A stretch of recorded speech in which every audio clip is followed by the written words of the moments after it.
Hi friends, ನಮಸ್ತೆ. ಇವತ್ತಿನ ಯಜಮಾನ ಸೀರಿಯಲಲ್ಲಿ ಏನಾಗುತ್ತೆ ಅಂತ ನೋಡೋಣ ಬನ್ನಿ. ಸೊ ಅದಕ್ಕೂ ಮುಂಚೆ ಇನ್ನು ಈ ಚಾನಲ್ನ ಯಾರು ಸಬ್ಸ್ಕ್ರೈಬ್ ಮಾಡಿದ್ರೆ ವಿಡಿಯೋ ನೋಡ್ತಾ ಇದ್ದೀರಾ ದಯವಿಟ್ಟು ಸಬ್ಸ್ಕ್ರೈಬ್ ಮಾಡ್ಕೊಳ್ಳಿ, ಲೈಕ್ ಮಾಡಿ ಅಂಡ್ ಶೇರ್ ಮಾಡಿ. ಮೊದಲಿಗೆ ನೋಡೋದಾದ್ರೆ ಅನಿತಾ ಮಂಟಪದಲ್ಲಿ ಕೂತ್ಕೊಂಡು ಮದುವೆನ ಮಾಡ್ಕೋತಾ ಇರ್ತಾಳೆ. ಆದ್ರೆ ರಾಘು ಇಲ್ದಕ್ಕೆ ಎಲ್ರು ಪ್ರಶ್ನೆನ ಮಾಡ್ತಾ ಇರ್ತಾರೆ. ಇದು ಮದುಮಗಳೊಂದೇ ಕೂತಿದ್ದಾಳೆ, ಮದುಮಗನೇ ಇಲ್ಲ ಅಂತ ಎಲ್ರು ಮಾತಾಡ್ಕೋತಾ ಇರ್ತಾರೆ. ರೀ ರಾಮಾಚಾರಿ ಅವರೇ, ಅದೇನೇನೋ ಹೇಳ್ತಾ ಇದ್ರಲ್ರಿ, ನೋಡಿದ್ರಾ ಇವತ್ತೇ ಮದ್ವೆ? ಇನ್ನೇನ್ ರಾಮಾಚಾರಿ ಬಂದ್ಬಿಡ್ತಾನೆ, ನಮ್ಮ ಮದ್ವೆ ಆಗೋಗುತ್ತೆ. ಅವ್ರು ಬಂದ್ಮೇಲೆ ಆ ಶಾಸ್ತ್ರ ಈ ಶಾಸ್ತ್ರ ಅಂತ ಅವ್ರಿಗೆ ತೊಂದ್ರೆ ಕೊಡೋಕ್ ಹೋಗ್ಬೇಡಿ. ಯಾಕಂದ್ರೆ ಅವ್ರಿಗೆ ಮೊದ್ಲೇ ಹುಷಾರಿಲ್ಲ, ನಿಮ್ಗೂ ಗೊತ್ತಲ್ವಾ ಅವ್ರಿಗೆ ಆಕ್ಸಿಡೆಂಟ್ ಆಗಿದೆ ಅಂತ. ಹಾಗಿದ್ಮೇಲೆ ಅವ್ರ ಹತ್ರ ಯಾವ ಶಾಸ್ತ್ರನೂ ಮಾಡ್ಬೇಡಿ ಅಂತ ಹೇಳ್ತಾಳೆ. ಆಗ ಮುರಾರಿ, ಹೌದು ಹಾಗಾದ್ರೆ ತಾಳಿನೂ ಅವನೇ ಕಟ್ತಾನೋ ಇಲ್ಲ ನೀನೆ ಕಟ್ಕೊಂಡ್ಬಿಡ್ತೀಯೋ ಅಂತ ತಮಾಷೆ ಮಾಡ್ತಾನೆ. ಆಗ ರಾಮಾಚಾರಿ, ಸುಮ್ನಿರೋ ಮುರಾರಿ, ಹಾಗೆಲ್ಲ ತಮಾಷೆ ಮಾಡಕ್ ಹೋಗ್ಬೇಡ ಅಂತ ಹೇಳ್ತಾ ಇರ್ತಾನೆ. ಈ ಕಡೆ ರಾಘು ಮತ್ತು ದೊಡ್ಡಪ್ಪ ಗಾಡಿಲಿ ಬರ್ತಾ ಇರ್ತಾರೆ. ಆಗ ದೊಡ್ಡಪ್ಪ, ರಾಘು ಯೋಚನೆ ಮಾಡಪ್ಪ, ಇನ್ನೂ ಟೈಮ್ ಇದೆ, ಯಾಕೆ ಈ ತರ ನಡ್ಕೋತಾ ಇದೀಯಾ ಅಂತ ಹೇಳಿದಾಗ, ಇಲ್ಲ ದೊಡ್ಡಪ್ಪ, ನಾನು ಯೋಚನೆ ಮಾಡಾಯ್ತು ಅಂದ್ಮೇಲೆ ನಾನು ಯಾವ್ದಕ್ಕೂ ನನ್ನ ಮಾತನ್ನ ಮೀರಲ್ಲ, ಈ ಮದ್ವೆ ನಾ ಮಾಡ್ಕೊಂಡೇ ಮಾಡ್ಕೋತೀನಿ ಅಂತ ಹೇಳ್ತಾನೆ. ಆಗ ತರುಣ, ಲೋ ಮಗ, ಅರ್ಥ ಮಾಡ್ಕೊಳ್ಳೋ, ಇನ್ನೂ ಟೈಮ್ ಮಿಂಚಿಲ್ಲ, ಯಾಕೋ ಸುಳಿ ಬಿದ್ದು ಸಾಯ್ತೀಯಾ? ಸಮುದ್ರಕ್ಕೆ ದಡ ಇದೆ, ಆದ್ರೆ ಇದರಲ್ಲಿ ಬರೀ ಸುಳಿನೇ ತುಂಬಿದೆ, ಅಂತ ಜಾಗಕ್ಕೆ ಹೋಗಿ ಯಾಕೋ ಸಿಕ್ಕಾಕೋತೀಯಾ, ದಯವಿಟ್ಟು ಅರ್ಥ ಮಾಡ್ಕೊಳ್ಳೋ ಅಂತ ಹೇಳಿದ್ರು. ರಾಘು ಯಾವ ಮಾತನ್ನು ಕೇಳದೆ, ನಾನು ಯಾರ ಮಾತು ಕೇಳಲ್ಲ ಕಣೋ, ದಯವಿಟ್ಟು ನಂಗೆ ಫೋರ್ಸ್ ಮಾಡ್ಬಿಡಿ ಅಂತ ಹೇಳ್ತಾನೆ. ಈ ಕಡೆ ಅಜ್ಜಿ ಜೊತೆ ಸಂಗೀತ ಸುಮ್ಮನೆ ಕೂತಿರ್ತಾಳೆ. ಆಗ ಅಮ್ಮ ಬಂದು, ಅಂದ್ರೆ ಮಂಜುಳಾ ಬಂದು, ಎದ್ ನಡಿ, ಏನೇ ಆ ತರ ಮುಖ ಊದಿಸ್ಕೊಂಡ್ ಕೂತಿದ್ಯಾ, ಹೋಗಿ ಏನಾದ್ರೂ ಕೆಲಸ ಮಾಡು ಅಂತ ಬೈತಾಳೆ. ಆಗ ಸಂಗೀತ, ಏನು ಕೆಲಸ ಮಾಡ್ಬೇಕಾ, ನನ್ನಿಂದ ಆಗಲ್ಲ, ಬೇಕಾದ್ರೆ ನೀನ್ ಹೋಗು ಅಂತ ಹೇಳ್ತಾಳೆ.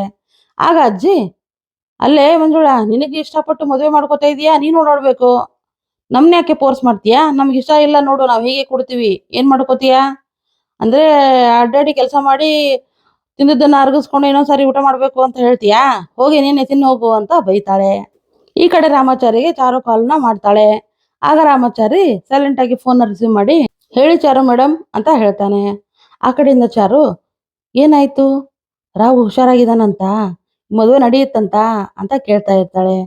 ಆಗ ರಾಮಾಚಾರಿ, ಅದು ರಾಘು ಹೇಳ್ದ, ಮದುವೆ ಮನೆಗೆ ಬರ್ತೀನಿ, ತಾಳಿ ಕಟ್ತೀನಿ ಅಂತ, ಈ ಮದುವೆ ಏನೋ ನಡೆಯುತ್ತೆ ಅಂತ ನನಗನ್ನಿಸ್ತಾ ಇದೆ ಅಂತ ಹೇಳ್ತಾನೆ.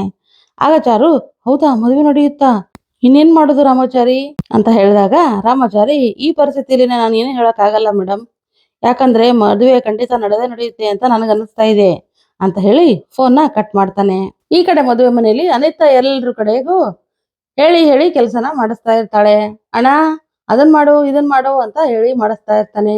ಆಗ ಮುರಾರಿ, ಏನಿದು, ನಿಮ್ ಮನೆಯವ್ರಿಗೆ ಈ ಮದುವೆ ಇಷ್ಟ ಇಲ್ಲ ತರ ಕಾಣಿಸ್ತಾ ಇದೆಯಲ್ಲ, ಅಲ್ಲ, ಮದುವೆ ಮಾಡ್ತಾ ಇದ್ರೆ ಎಲ್ರು ಅದು ಮಾಡ್ತೀನಿ ಇದು ಮಾಡ್ತೀನಿ ಅಂತ ಓಡಾಡಿ ಮದುವೆ ಮಾಡ್ತಾ ಇರ್ತಾರೆ, ಆದ್ರೆ ಇಲ್ಲಿ ಎಲ್ಲ ಉಲ್ಟಾ ಇದೆಯಪ್ಪ, ನನಗಂತೂ ಇದನ್ನೆಲ್ಲ ನೋಡಿದ್ರೆ ನಗು ಬರ್ತಾ ಇದೆ ಅಂತ ಮುರಾರಿ ಹೇಳ್ತಾನೆ. ಆಗ ಅನಿತಾ, ಹೇ ಪಲ್ಲವಿ, ಏನಾಯ್ತು, ನಿಮ್ಮಣ್ಣ ಕಾಲ್ ಮಾಡಿದ್ಯಾ, ಬರ್ತಾ ಇದ್ದೇನಂತ ಅಂತ ಜೋರಾಗಿ ಕೇಳ್ತಾಳೆ. ಆಗ ಪಲ್ಲವಿ, ಹಾ ಅನಿತಾ, ಮಾಡಿದ್ದೆ, ಇನ್ನೇನ್ ಬರ್ತಾನೆ ಅಂತ ಹೇಳ್ತಾ ಇರುವಾಗ ಅಲ್ಲಿ ರಾಘು ಬಂದೇ ಬಿಡ್ತಾನೆ. ರಾಘು ಬಂದಿದ್ದನ್ನ ನೋಡಿ ಎಲ್ರು ಶಾಕ್ ಆಗ್ತಾರೆ.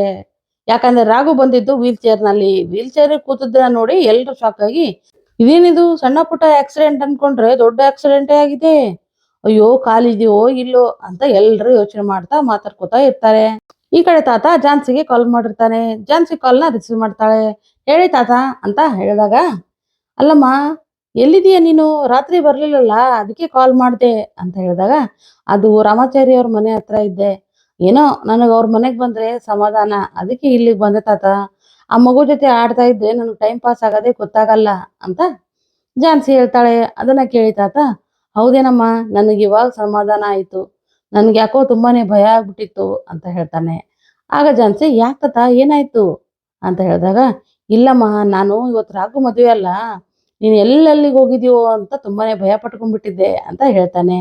ಇಲ್ಲ ತಾತ, ಹಾಗೇನು ಇಲ್ಲ, ಇಷ್ಟ ಇಲ್ಲ ಅಂದ್ಮೇಲೆ ಫೋರ್ಸ್ ಮಾಡಬಾರ್ದು, ಅದಕ್ಕೆ ಬಿಟ್ಬಿಟ್ಟಿದೀನಿ ಅಂತ ಹೇಳ್ತಾಳೆ. ಈ ಕಡೆ ರಾಘುನ ಆ ಪರಿಸ್ಥಿತಿಯಲ್ಲಿ ನೋಡಿ ಎಲ್ರಿಗೂ ಶಾಕ್ ಆಗಿರುತ್ತೆ. ಆದ್ರೆ ಅನಿತಾ ಮಾತ್ರ, ಅವ್ರಿಗೆ ಆಕ್ಸಿಡೆಂಟ್ ಆಗಿದೆಯಲ್ಲ, ಅದಕ್ಕೆ ಸ್ವಲ್ಪ ಸುಸ್ತಾಗಿರ್ಬೇಕು, ಅದಕ್ಕೆ ಅವ್ರನ್ನ ವೀಲ್ ಚೇರ್ ಅಲ್ಲಿ ಕರ್ಕೊಂಡ್ ಬಂದಿದ್ದಾರೆ ಅಷ್ಟೇ, ಯಾರು ಏನು ತಲೆಗೆಡ್ಸ್ಕೋಬೇಡಿ ಅಂತ ಎಲ್ರಿಗೂ ಹೇಳ್ತಾನೆ ಇರ್ತಾಳೆ.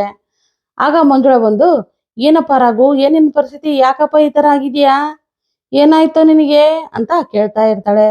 ಆಗ ಅನಿತಾ, ಅಯ್ಯೋ, ನಾನ್ ನಿಮ್ಗೆ ಹೇಳಿಲ್ವಾ ಏನಾಗಿಲ್ಲ ಅಂತ, ಪದೇ ಪದೇ ಪದೇ ಅದನ್ನೇ ಕೇಳ್ತಾ ಇದ್ದೀರಾ, ನಿಮ್ಗೆಲ್ಲ ತಲೆ ಕೆಟ್ಟಿದೆಯಾ? ಹೋಗಿ ಅವ್ರನ್ನ ರೆಡಿ ಮಾಡಿಸ್ಕೊಂಡು ಕರ್ಕೊಂಬನ್ನಿ ಅಂತ ಮಿಥುನ್ಗೆ ಹೇಳ್ತಾಳೆ. ಆಗ ಮಿಥುನ ಸರಿ ಸರಿ ಆಯ್ತು ಕರ್ಕೊಂಬರ್ತೀನಿ ಅಂತ ರಾಘುನ ಕರ್ಕೊಂಡು ಅಲ್ಲಿಂದ ಹೊರಟೋಗ್ತಾನೆ.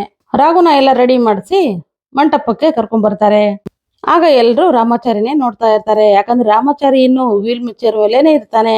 ಆಗ ಅನಿತಾ, ರೀ ರಾಘವರೇ ಬನ್ನಿ ಹಸೆಮಣೆ ಮೇಲೆ ಕೂತ್ಕೊಬರ್ರಿ, ಯಾಕಂದ್ರೆ ಟೈಮ್ ಆಯ್ತು, ಎಲ್ಲಾ ಕಾರ್ಯನೂ ನಾನ್ ಮಾಡಿದ್ದೀನಿ ಅಂದ್ಮೇಲೆ ನಿಮ್ಗೆ ಯಾವ ಕೆಲ್ಸನೂ ನಾವು ಹಚ್ಚಲ್ಲ, ತಾಳಿ ಒಂದೇ ಕಟ್ಟೋದೇ ನಿಮ್ ಕೆಲ್ಸ, ಬನ್ನಿ ಕೂತ್ಕೊಳ್ಳಿ ಅಂತ ಹೇಳ್ತಾಳೆ. ಆಗ ರಾಘು ಅದು ಅದು ನನ್ ಕೂಡೋಕ್ಕಾಗಲ್ಲ ಅಂತ ಹೇಳಿದಾಗ ಅನಿತಾ, ಅದೇಗಾಗಲ್ಲ, ಬಂದು ಕೂತ್ಕೊಳ್ಳಿ, ಎಷ್ಟೆಲ್ಲ ಕೆಲಸ ನಾನು ಒಬ್ಳೆ ಮಾಡಿದ್ದೀನಿ, ಬನ್ನಿ ಬನ್ನಿ ಅಂತ ಕರಿತಾ ಇರ್ತಾಳೆ. ಆಗ ದೊಡ್ಡಪ್ಪ, ಇಲ್ಲಮ್ಮ ಅವನಿಗೆ ಬಂದು ಕೂಡಕ್ಕಾಗಲ್ಲ ಅಂತ ಹೇಳಿಬಿಡ್ತಾನೆ. ಎಲ್ರು ಅದನ್ನ ಕೇಳಿ ಶಾಕ್ ಆಗುತ್ತೆ. ಏನು ಕೂಡಕ್ಕಾಗಲ್ದಂತ ಅದೇನಾಗಿರ್ಬೋದು ಅಂತ ಎಲ್ರು ಯೋಚನೆ ಮಾಡುವಾಗ, ಇಲ್ಲಮ್ಮ ಅವನಿಗೆ ಕೂಡಕ್ಕಾಗಲ್ಲ, ಯಾಕಂದ್ರೆ ಆಕ್ಸಿಡೆಂಟ್ ಆಗಿದ್ದಿಂದ ಬಲವಾದ ಹೊಡೆತ ಅವನ ಕಾಲಿಗೆ ಬಿದ್ದಿದೆ, ಅದಕ್ಕೆ ಅವನ ಕಾಲಲ್ಲಿ ಸ್ವಾಧೀನನೇ ಕಳ್ಕೊಂಡ್ಬಿಟ್ಟಿದ್ದಾನೆ, ಇನ್ ಸಾಯೋವರೆಗೂ ಅವನು ವೀಲ್ ಚೇರಲ್ಲೇ ಕೂತಿರ್ಬೇಕು ಅಂತ ದೊಡ್ಡಪ್ಪ ಹೇಳ್ತಾ ಇರ್ತಾನೆ. ಆಗ ತರುಣ, ಹೌದು ಅವ್ನು ನಿನ್ ಮೇಲೆ ಹೇಳಕ್ಕಾಗಲ್ಲ, ವೀಲ್ ಚೇರ್ ಮೇಲೆನೆ ಅವ್ನು ನಿನ್ ಮೇಲೆ ಆಡಾಡ್ಬೇಕು, ಯಾಕಂದ್ರೆ ಅವನ ಪರಿಸ್ಥಿತಿ ಆ ತರ ಆಗಿದೆ, ಪಾಪ ಅವನು ಇನ್ನೊಬ್ರಿಗೆ ಒಳ್ಳೇದು ಮಾಡಕ್ ಹೋಗಿ ಅವನ್ಗೆ ಕೆಟ್ಟದಾಗತ್ತೆ ಅಂತ ಹೇಳ್ತಾ ಇರ್ತಾರೆ. ಈ ಕಡೆ ಎಲ್ರಿಗೂ ತುಂಬಾನೇ ಶಾಕ್ ಆಗಿರುತ್ತೆ. ಇದೇನಿದು ಈ ಪರಿಸ್ಥಿತಿ ಬಂದ್ಬಿಡ್ತಲ್ಲ ಅಂತ ಯೋಚನೆ ಮಾಡ್ತಾ ಇರುವಾಗ ಕುಂತಿರೋರು ಮಾತಾಡ್ತಾ ಇರ್ತಾರೆ. ಅಯ್ಯೋ ನೋಡಿದ್ರಾ, ಮೊದ್ಲು ಅನಿತನ್ ಕಾಲು ಸರಿ ಇದ್ದಿದ್ದಿಲ್ಲ, ಆದ್ರೆ ಇವಾಗ ಪಾಪ ಆ ರಾಘು ಕಾಲೇ ಹೊರಟೋಗ್ಬಿಡ್ತು, ಏನ್ ಕತೆನೋ ಏನೋ ಅಂತ ಮಾತಾಡ್ತಾ ಇರ್ತಾರೆ. ದೊಡ್ಡಪ್ಪ, ಪಲ್ಲವಿ ಬೇಗ ಬೇಗ ಮದ್ವೆ ಎಲ್ಲ ಮಾಡಿಸ್ರಮ್ಮ, ಯಾಕಂದ್ರೆ ಇನ್ನೂ ಟ್ರೀಟ್ಮೆಂಟ್ ಮುಗ್ದಿಲ್ಲ, ಮತ್ತೆ ನಾವು ಅವನ್ನ ಹಾಸ್ಪಿಟ್ಲ್ ಕರ್ಕೊಂಡು ಹೋಗಿ ಅಡ್ಮಿಟ್ ಮಾಡ್ಬೇಕು, ಇದು ತಾತ್ಕಾಲಿಕ ಅಷ್ಟೇ, ಆದ್ರೆ ಕೊನೆವರೆಗೂ ಕಾಲ್ ಬರೋದೇ ಇಲ್ಲ ಅಂತ ಡಾಕ್ಟರ್ ಸ್ಪಷ್ಟವಾಗಿ ಹೇಳ್ಬಿಟ್ಟಿದ್ದಾರೆ ಅಂತ ಹೇಳ್ತಾನೆ. ಆಗ ಎಲ್ರು ತುಂಬಾನೇ ಶಾಕ್ ಆಗ್ಬಿಡ್ತಾರೆ. ಆಗ ರಾಮಾಚಾರಿ, ಅಯ್ಯೋ ಅಯ್ಯೋ ಪಾಪ, ಈ ತರ ಆಗತ್ತೆ ಅಂತ ನಾನು ಅನ್ಕೊಂಡಿದ್ದಿಲ್ಲ, ಎಲ್ರಿಗೂ ಒಳ್ಳೇದ್ ಬಯಸೋ ನಮ್ ರಾಘುಗೆ ಈ ಪರಿಸ್ಥಿತಿ ಅಂತ ನಾನು ಅನ್ಕೊಂಡಿದ್ದಿಲ್ಲ, ಏನಾಗುತ್ತೋ ಏನು ಅಂತ ಮಾತಾಡ್ತಾ ಇರ್ತಾನೆ. ಈ ಕಡೆ ಅನ್ಸನಿಗೆ ತುಂಬಾನೇ ಟೆನ್ಷನ್ ಆಗಿ ಅಳು ಬರ್ತಾ ಇರುತ್ತೆ. ಅನಿತಾ ಹಾಗೆ ಅಳ್ತಾನೆ ಇರ್ತಾಳೆ. ಸೊ ಇಲ್ಲಿಗೆ ಈ ಸಂಚಿಕೆ ಎಂಡ್ ಆಗುತ್ತೆ. ಈ ಸಂಚಿಕೆ ನಿಮ್ಗೆ ಇಷ್ಟ ಆದ್ರೆ ಖಂಡಿತ ಲೈಕ್ ಮಾಡಿ, ಶೇರ್ ಮಾಡಿ ಅಂಡ್ ಸಬ್ಸ್ಕ್ರೈಬ್ ಮಾಡಿ. ಸೊ ನೆಕ್ಸ್ಟ್ ವಿಡಿಯೋದಾಗ ಸಿಗೋಣ. ಸೊ ಅಲ್ಲಿವರೆಗೂ ಟಾಟಾ ಬಾಯ್ ಬಾಯ್ ಅಂಡ್ ಟೇಕ್ ಕೇರ್.